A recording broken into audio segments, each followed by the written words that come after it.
me Fletch. I'm calling you a yellow dog, a dirty crawling skunk. That's what I'm calling you. Now, see here, dog. I'm giving you 10 seconds to take that back or you're going to suffer the consequences. I ain't taking none of it back. All right. You asked for this. You're out of the glee club. No more 10 of them, you. I want to hear your voice later. Sheriff, you're a disgrace to Primrose. This man's insulted you. And I punished him. Punish him. Oh, yes.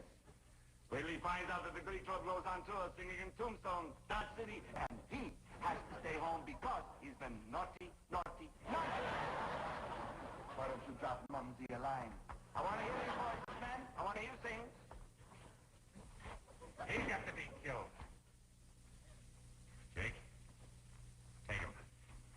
I got some pride. I ain't gonna be remembered as the man who shot the $Silver Kid. Primrose City's gonna grow. Primrose City's gonna... You see, Primrose. That's right. And, don't you listen to me? Primrose City is gonna grow. Primrose. This is bad people. Out. Now, Primrose City, why don't you follow what I'm telling you? Why don't you? All right, Bart. Looks like you've got to do it again. Bart? I ain't seen Mumsy in 20 years. All right, you prima donnas. If your past reputations mean more than your futures, I'll do it myself. I don't care whether he draws or not, he's getting it. Primrose City's gonna grow. Bizzle! Bizzle! Fletch? Coming! You made fools of us long enough, Draw. I don't care whether you go for your guns or not, you're getting it. Draw. Stop! Now, you listen to me. I'm saying this once and once only. If that gun isn't down by the time I count 3, you're out of the Big Brothers. Go get it, you dog. I'm shooting. Don't talk when I'm trying to count. 1.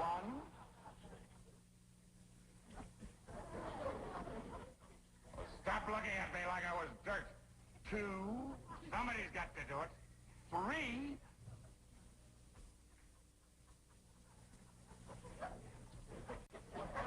Good boy. See you Thursday night where any old clothes were playing run, sheep run. Anything volunteers, just send for Fletch.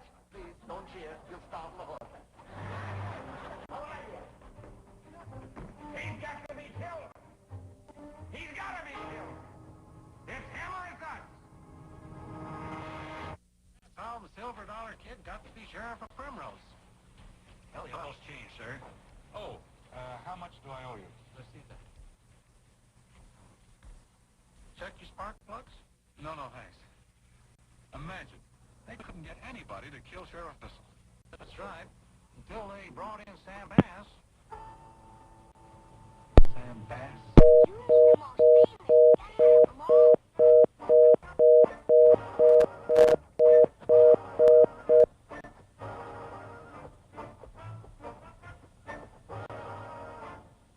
Sam Bass. Better walk, Sheriff. Bye. Gunfighters must be pretty scarce around here. Nice you're off, isn't it? Hi, Sam. Hello. Hi, Sam. Sam?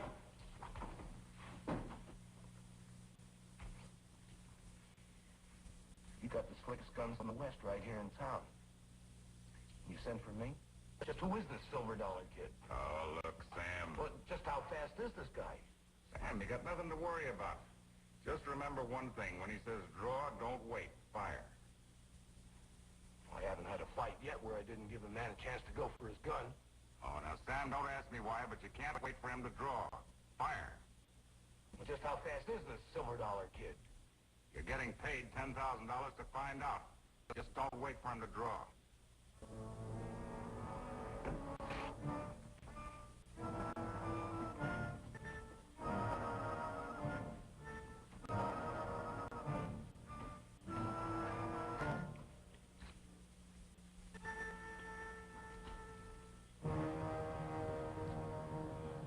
Hello? Anybody there?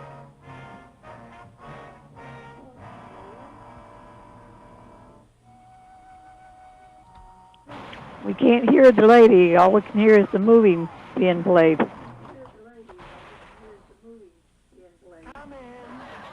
Okay, so we'll have to start over. Good morning. Thank you for calling and sharing that we can't be heard this morning. Good. Thank you for calling so much. Okay, so good morning. We're talking about stress management this morning, and we want to talk about stress management during COVID-19 because it's so important. A lot of times we ignore the physiological signs of stress that we're experiencing, and sometimes we forget that stress has an automatic response, sometimes physical, sometimes emotional, and we let it get away from us. And so this morning we want to talk about coping skills. We want to talk about how to manage stress during COVID-19, but everyday stress. So we understand that there are two components of stress. Number one, there can be positive stress, when you're preparing a celebration, but you have to do a lot of work to be put in it. You're planning to visit someone or someone is coming to visit you and you got to prepare the house. So sometimes that's good stress. But then there's the negative stress that more often we talk about than the positive stress. But negative stress, such as if you are having a physiological response to COVID-19 or the loss of a loved one, or perhaps the financial strains caused by COVID-19 or other events that may be caused, you can't ignore that because eventually it can lead to other medical issues and even more chronic mental health disorders as you are dealing with stress. Now, a lot of times the physiological signs are things like maybe you're having a lot of diarrhea, or maybe you're having chest pains, or maybe you're having headaches, or you're just not sleeping. You have a lot of sleep disturbance. Your sleep is being disturbed, throughout the night. You're not really sleeping. Those are things, and those are indicators to me that you need to start looking at, okay, why am I not sleeping? What's on your mind? Because we know that stress is a form of worrying. It's a form of overthinking. It's a form of just overthinking things and not managing that level of stress that's going on in your life. So one of the reasons why we want to talk about stress, because stress has this response that can cause the body to have to adjust itself and cause you have to adjust the way you think about things and how you deal with life itself. Because listen, none of us are in control of what we have to face right now, but in the meantime, we can control our environment and help it to be as less stressful as we can. So let's talk about some things. For instance, let's deal with social isolation. That is big right now. We're having to isolate from our loved ones. We're having to isolate from friends. We're having to isolate from people that we're accustomed to spending time with. Even family members are having to social distance from their grandparents or even their parents in order to prevent them from contracting COVID-19. What do we need to do in order to not feel socially isolated, even though we are socially isolated? Maybe you have to get creative, have your grandchildren or have people to set up things for you where you can continue to see friends virtually. Make sure that you're getting out of the house every day, walking in your yard, tending to your yard, tending to your garden. Make sure if you have pets, that you love on your pets, because pets can be therapy pets. They can provide us laughter, they can provide us joy, things of that nature. Maybe you start some bingo virtually with your friends and create a virtual social club or virtual social group. And then also, one of the most important things I think that's important is when we're trying to manage stress, we need to do things like watching our breathing. So if you pay attention to me right now, I'm just going to breathe in slightly, just breathing in and exhaling out. Taking that time throughout the day to watch your breathing, to relax, to put on some music that you enjoy, and then just, meditate a little bit and breathe in and breathe out, breathe in and breathe out.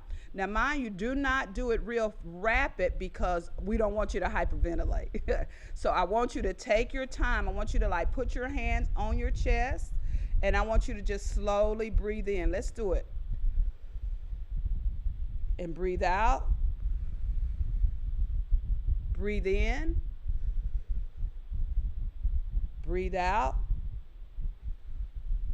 So I want you to take those times throughout the day and try to do some of those breathing exercises, as we call them.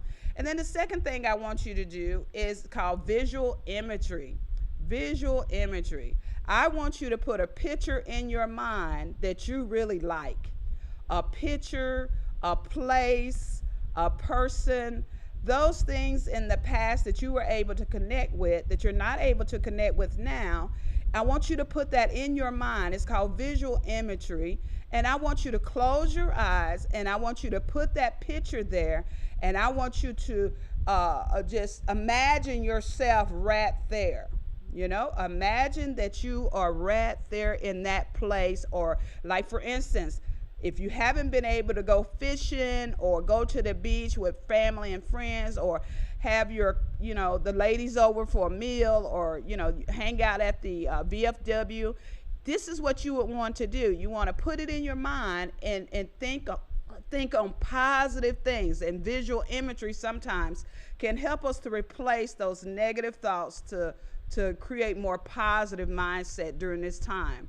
Another coping mechanism I want you to think about is take your time, but if you can physically, get out of the house and walk around your perimeter. Don't get out too far. And listen, choose the time that you go out, because sometimes the temperatures are too much for you to go out, but I want you to create new routines. That routine of coming to town every week that you can't do, or coming to town every day that you can no longer do.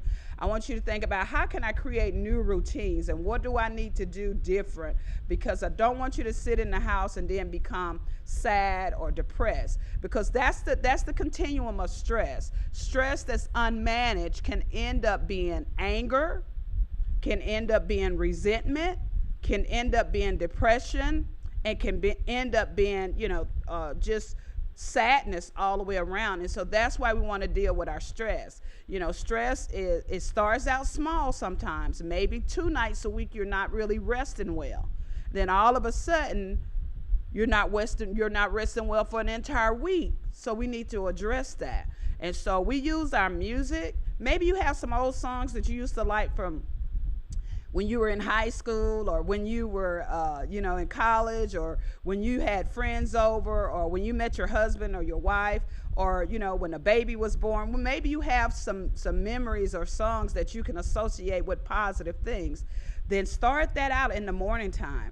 Listen, if you're not physically able to go out and exercise, then there are routines that you can do in your chair. You can lift your arms up. You can lift them out to the side. You can move your legs up if you can move your legs. Whatever you can do a little dancing, and it will bring joy and laughter and help to alleviate the level of stress. Because stress unattended to, you will begin to have headaches. You can begin to have gastrointestinal issues, like stomach pains, just night sweats, heartache, your chest pains, headaches. And unattended stress can lead to a lot of things that's not communicated. So next thing I want you guys to understand, when you have an issue and you decide that you're not going to talk about it, and you're just going to hold it in, I need you to find someone you can talk to. I need you to find a trusted friend. I need you to find a trusted loved one. I need you to find a doctor. I need you to find a therapist like myself. You need to talk to someone. Don't hold it in, because holding it in only causes the stress to increase. Sometimes we just need to talk. Now, I'm going to give you an example of sometimes you can't find an individual, but you can always find an empty chair. And it's called the empty chair. And so sometimes you can pull a chair out and you can imagine someone is there that you can talk to. I'm going to give you examples where you can use that with, for instance, if you just need to talk to somebody that you haven't been able to talk to, you can use the empty chair method, and you can begin to talk to them that way. And you can express without criticism, without anybody judging. You can express your feelings, your emotions, those things that perhaps you didn't get to say to them. You can express that in the empty chair. Also, you can use the empty chair. There's a book called The Empty Chair to promote our faith and our spirituality, where we're talking to Christ through the empty chair. And so you have to establish a routine daily. So what I'm trying to get you to do is look at your daily schedule and see what needs to be adjusted. Look at your daily schedule and see what needs to be adjusted. Look at what causes you a lot of physical strain, a lot of emotional strain, a lot of stress. Look at what you can do to adjust it. If not having friends over is affecting you, either you use the telephone, either you use social media in order to alleviate the stress, but find a way to manage your stress. And it's important because during COVID-19, it's really important you look at your routine. And if you feel totally overwhelmed, you can always call in. We have a mental health line you can call into. If you just need somebody to talk to, it's 912-318-3317. It's our urgent mental health line, our local line, 912-318-3317. You can always call in and say, look, I'm feeling overwhelmed. I'm feeling alone. I feel like I need to speak with someone. And that's what us mental health professionals are here for. There are several mental health agencies that are local here that you can reach out. There's Anchored in Wellness. There's Pineland Behavior Mental Health, Wayne Counseling Center, and then there's Wayne Behavioral Health, and then there's your primary physician. Don't forget to use your resources. You have resources locally that can help guide you and get you in the right direction and get you to the people that you need to get to. Don't go through things alone, even if you are physically alone. If you are struggling with financial strains or financial issues, if you're on a budget or limited budget and some of your medication needs are not being met, which can cause stress, which can cause fear and anxiety, and can cause all of these reactions to happen automatically in your body and your emotions. We have resources locally that can connect you, like Family Connections, like Concerted Services, the Department of Family and Children's Services. You have resources. Do not feel like you don't have resources. We have resources in Wayne County. You can call the mayor's office and they can direct you. You can call other places in the community, the police department. These people are prepared to direct you to the resources that you need. And so when you're thinking about isolation, now listen, I want to talk to you about something because I lost my uncle to COVID-19. And we did not get to see him physically any longer. Once he got put in the hospital, you could no longer see him. So I want to talk to you about grief and loss as an aspect of stress. Because sometimes when we have grief and loss and you don't get to say goodbye to a person, or you have unresolved issues with a person, sometimes it can cause a lot of emotional stress and a lot of emotional pain.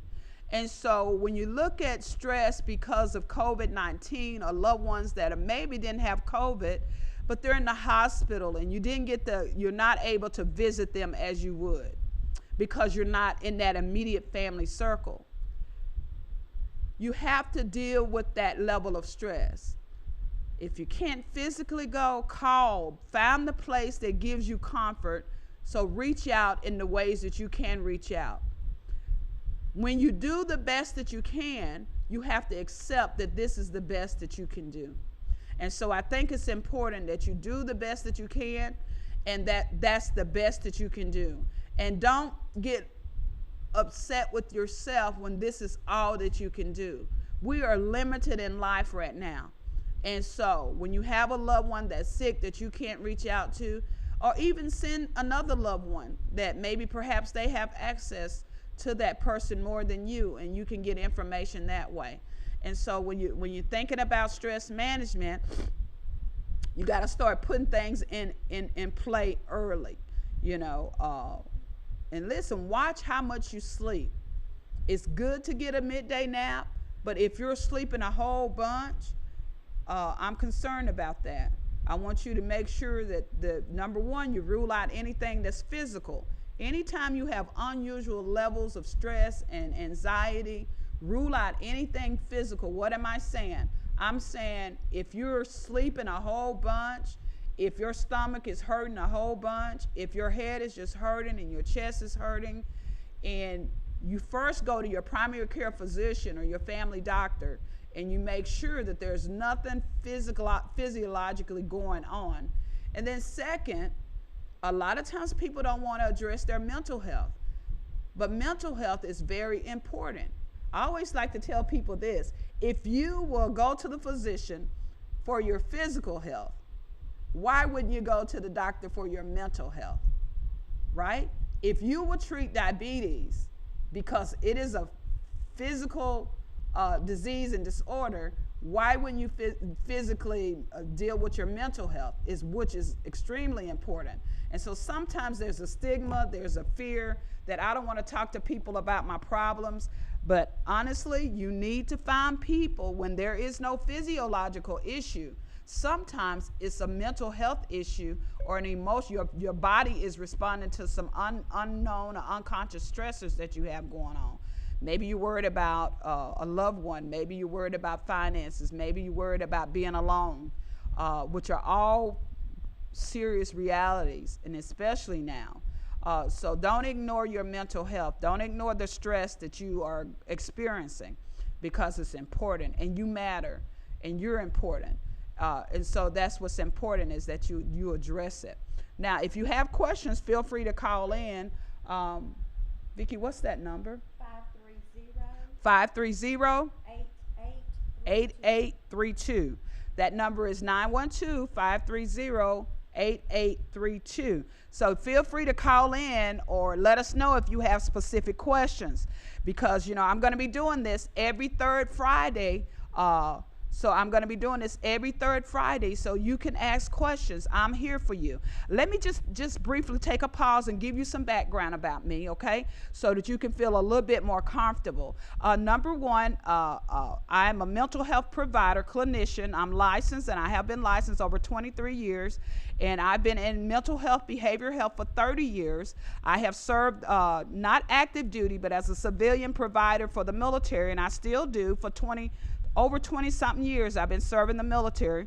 I'm also clinically trained to work with children, young adults. So we do a lot of things from mental health all the way to substance abuse and substance use disorder. So we do a lot of things. I'm originally from Mississippi. However, I am a Jessup implant for the last 26 years. I was going to cut that off, but I've been in Jessup now 26 years, and so I'm considered family now. I'm considered a homegirl now. So I want you to feel comfortable with me, and if you call in, I want to assure you that your information will be confidential. I'm obligated by the law to protect your medical records and by HIPAA to protect your medical information. Now, if you call me and if you tell me that you want to do harm to yourself, harm to others, child abuse, then I'm obligated by the law to report that, or that you want to commit some type of felony. It's called limits of confidentiality. So I have to report that. But other than that, everything is kept confidential and protected.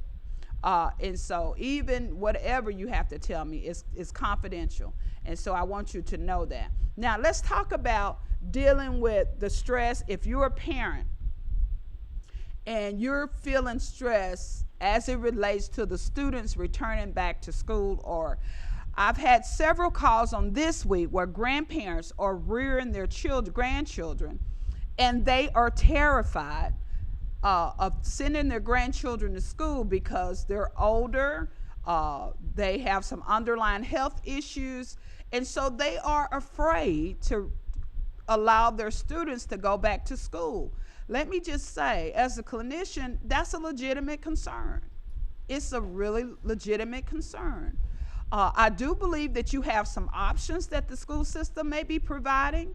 I would suggest that you take advantage of those virtual options and allow your student to go to school online to see where our numbers are. I do understand that Wayne County is in the red zone at this time, and so you need to take those precautionary measures. So if your grandchildren and you're rearing your grandchildren to keep everyone safe, do what's best for your family, and do not feel guilty. Do not add stress to yourself because you're having to make a decision to protect yourself and your family, because you would not have your grandchildren if somebody else could actually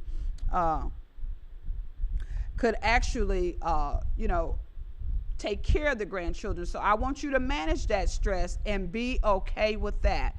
The online services, the online technological services can help you with that. So grandparents, call the Wayne County Board of Education and get those answers and get your child set up for virtual education. And there's other resources through the Georgia Department of Education that you can check out. Don't allow the stress of that. Now, parents, I want you to work with your children about when they return to school, because guess what? Some of our anxiety that we're having is because we have to wear the face mask. Some of that, if you have breathing issues, if you have upper respiratory issues that's unrelated to COVID already, and then you have to have a mask on, sometimes that causes stress. That causes a lot of stress. For a lot of people of age and people that have to, that have COPD, that people that have oxygen-related disorders. So you have to also work on sharing with your kids about the mask and talking to them about social distancing. And it breaks my heart, really, that we have to talk to our young people about social distancing. I do have a question that just came in from Commissioner Boot Thomas. It says, how can we prevent and decrease teenage suicide? As I mentioned to you before, the kids have been home since basically March. And I have asked you guys to be very careful, because I know that our suicide rate amongst teenagers have skyrocketed. In particular, in the Black community, 600% or more suicide rates are up. But across the nation, even our veterans, 22 veterans, active duty retirees commit suicide a day. So suicide is still a very prominent, serious crisis that we're in. And now think about COVID-19. Think about social isolation, and think about the routines of our children and teenagers that have been halted. We don't know if they're going to have athletic events this year. Their prom was disrupted. Their graduation was disrupted. College has been disrupted. Their social engagement with friends have been disrupted on most levels. And so this is what I'm asking parents to do.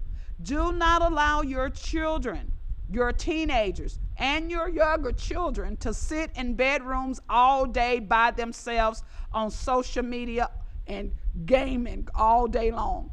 Do not allow that. Make them come out of the bedrooms and engage the family. Go into their rooms and check on your kids. Do not think that they're just in their sleep or they're just in there, because let me tell you, teenagers sometimes don't say that they are going through things. Sometimes they hold things in and they do not speak about what they are going through. So in order for us to decrease and to prevent suicide, we need to know, and we need to have conversations with our kids. You need to do what I call a daily check-in with the kid. I know you're in the same house. I know that you're talking, but I need you to be specific and say, hey, I'm using an example. I don't know a David right now, but David, how are you feeling? What are you thinking about? Is everything okay? Ask him about his peers. Have you been in contact with any of his friends? Ask him, come off the game a little bit and let's come in here and talk. Let's watch a movie together as a family. So you're going to have to do things that you haven't been able to do. And I would say that if you're one of those parents, and I know you have to work, you have to work. I was speaking with a young person yesterday who was experiencing so much anxiety because her parents work at these nuclear plants, and oftentimes she's 18, yes.